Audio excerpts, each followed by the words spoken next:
आप जानते हैं कि ट्रांसशिपमेंट क्या होता है, ठीक है। जैसा कि आप जबलपुर ब्रांच में उड़ीसा लोकेशन पे आप खड़े हो, और सबसे पहले हम बताएंगे आपको कि ट्रांसशिपमेंट हमारा होता है, ट्रांसशिपमेंट किस तरह का वेयर हाउस होता है, ठीक है। ट्रांसशिपमेंट में हम करते क्या हैं, ठीक है। तो जो हमारा ट्रांसशिपमेंट वेयर हाउस होता है उसमें सबसे पहले हम आपको बताएंगे कि इसमें दो गेट होते हैं, एक ट्रांसशिपमेंट इन गेट होता है और एक ट्रांसशिपमेंट आउट गेट होता है।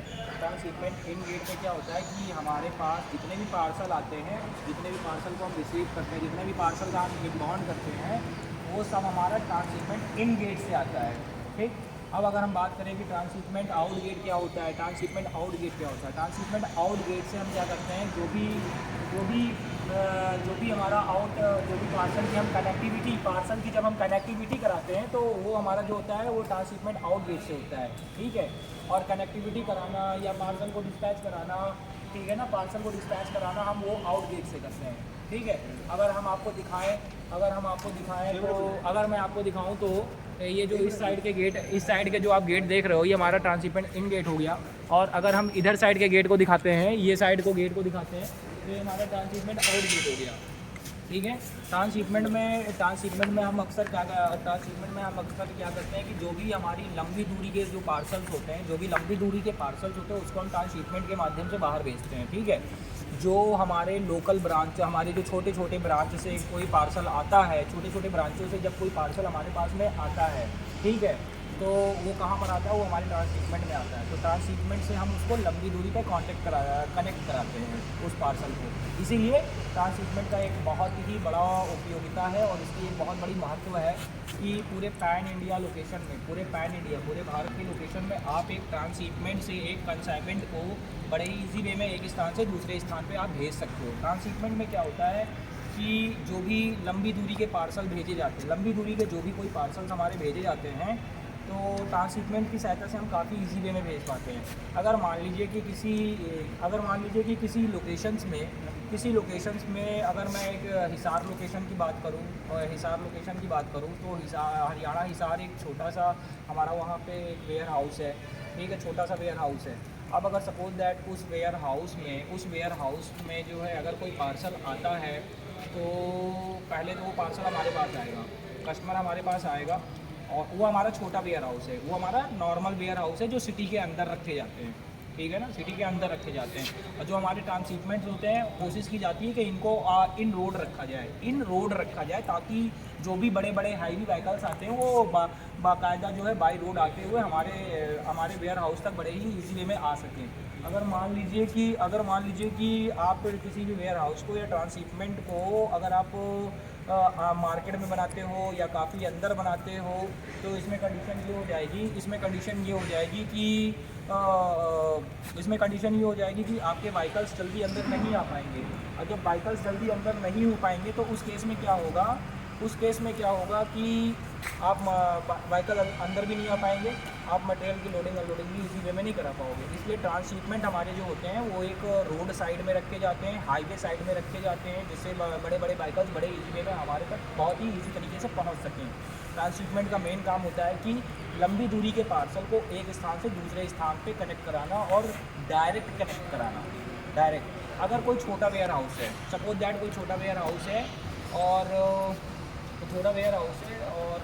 वहाँ पे कोई लंबी दूरी के पार्सल आता है, जैसे एक हिसार लोकेशन में, जैसे कि मान लो हमारा पुणे का माल आ जाए या बैंगलोर का माल आ जाए, ठीक है ना, बैंगलोर का माल आ जाए, कर्नाटक का माल आ जाए, चेन्नई, तमिलनाडु, विशाखापट्टनम, आंध्रा, उड़ीसा, कहीं का भी माल आता है अगर हमारे हिसार लोकल ब्रांच में, तो हम जब अपने पार्सल को जब हम डायरेक्ट उस ब्रांच से हम उसकी बुकिंग तो पार्सल की ले लेंगे, हम उस पार्सल्स की ले लेंगे, ठीक है ना।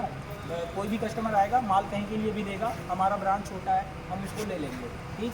लेकिन जब हम उस पार्सल को बुकिंग करते हैं अपने लोकल ब्रांच में, जब बुक करते हैं, तो बुक करने के बाद में उस पार्सल को जब हम आउटबाउंड के लिए तैयार करते हैं,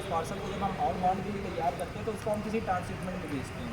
ट्रांसशिपमेंट में भेजने से क्या होता है कि वहाँ पे इनबाउंड के लिए अलग गेट होते हैं, आउटबाउंड के लिए अलग गेट होते हैं, वहाँ पे 50-50 गाड़ियों की लोडिंग अनलोडिंग एक साथ चलती है और वहाँ से हमारी डायरेक्ट व्हीकल जाती है, ठीक है।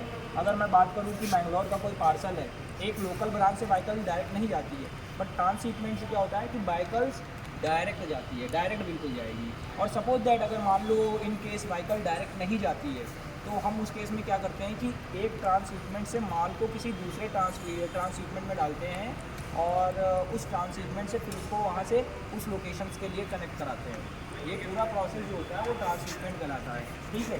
ट्रांसशिपमेंट जो तुम्हारा होता है वो ट्रांसशिपमेंट 3 टाइप्स का होता है, 3 टाइप्स के ट्रांसशिपमेंट होते हैं। नंबर एक होता है कैटेगरी ए होता है, और एक होता है कैटेगरी बी और एक होता है कैटेगरी सी। कैटेगरी ए का जो वेयर हाउस होता है ट्रांसशिपमेंट में, वो ऐसा वेयर हाउस होता है जहाँ पर आपके पास बहुत सारा इन्वॉल्व भी होता है, बहुत सारे आपके पास स्टाफ भी होते हैं, बहुत सारे आपके पास व्हीकल्स भी होते हैं। वो वाला वेयर हाउस जो होता है वो आपका कैटेगरी ए में आता है। और कैटेगरी बी में क्या होता है, कैटेगरी बी में जो होता है आपके पास, जो हमारे पास कैटेगरी बी में जो होता है हमारे पास स्टॉक बहुत ज़्यादा होता है, इनबाउंड हमारे स्टॉक हमारे पास भी बहुत ज़्यादा होते हैं, ठीक है। लेकिन हमारे पास स्टाफ की कमी होती है थोड़ी सी, और हमारे पास जगह की भी कमी होती है थोड़ी सी, और हमारे पास व्हीकल्स की भी कमी होती है, ठीक है। ये कैटेगरी बी के वेयर हाउस होते हैं। और कैटेगरी सी वेयर हाउस कौन से होते हैं, कैटेगरी सी वेयर हाउस वो वाले वेयर हाउस होते हैं जहाँ पे कैटेगरी सी में वो वाले वेयर हाउस आते हैं जो एक किसी लोकेशंस में किसी भी लोकेशंस में एक हम अपने लिए अपना एक नया मार्केट स्टार्ट करने के लिए एक छोटा सा वेयर हाउस खोलते हैं, ट्रांसशिपमेंट के नाम से खोलते हैं, ठीक है। वो कैटेगरी सी के वेयर हाउस होते हैं। वो छोटा सा वेयर हाउस तो होता है, बट वो कैटेगरी सी का warehouse transshipment warehouse होता है, और उस ट्रांसशिपमेंट वेयर हाउस को हम किसी दूसरे ट्रांसशिपमेंट से भेजकर वहाँ से फिर डायरेक्ट माल को कनेक्ट कराते हैं। ये हमारे कैटेगरी सी होते हैं। ओवरऑल हमने देखा कि ट्रांसशिपमेंट होता क्या है, ठीक है ना। ये ट्रांसशिपमेंट की डिफिनेशन है। अब हम अगर थोड़ा सा बात करें कि हमारा जो ट्रांसशिपमेंट वेयर हाउस होता कैसा है, तो आप ये देख सकते हो कि ये आप जगतपुर उड़ीसा लोकेशन पे हो, और ये हमारा ट्रांसशिपमेंट का पूरा वेयर हाउस है, ठीक है। इसके साथ साथ हम आपको कुछ चीज़ें और भी दिखाना चाहेंगे और भी बताना चाहेंगे।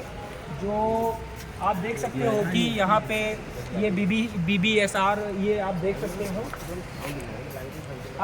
हो कि यहाँ पे आपका BBSR लिखा हुआ है, साथ में KHU लिखा हुआ है। तो इसका मतलब ये है कि हमारे पास इनबाउंड के जितने भी पार्सल आएंगे वो भुवनेश्वर खुदरा लोकेशन के पार्सल इधर रखे जाएंगे।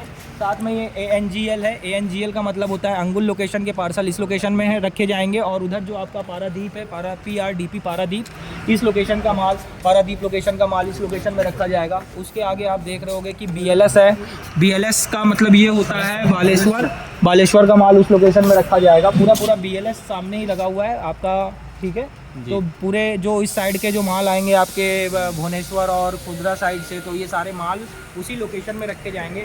ऐसा बिल्कुल नहीं होना चाहिए कि BBSR का माल आपने कहीं CALT कलकत्ता लोकेशन में डाल दिया या CT के कटक लोकेशन में डाल दिया। ऐसा कभी होना नहीं चाहिए। आपको ये इनबाउंड कराते समय बहुत ही बारीकी से ध्यान देना होगा कि अगर माल हमारा अंगुल लोकेशन का है तो माल को अंगुल लोकेशन में ही जा कर के रखेंगे, ठीक है। साथ ही साथ हमारा उस साइड में अगर हम देखें, दूर से आप देख रहे होंगे कि वो हमारा HJPT है।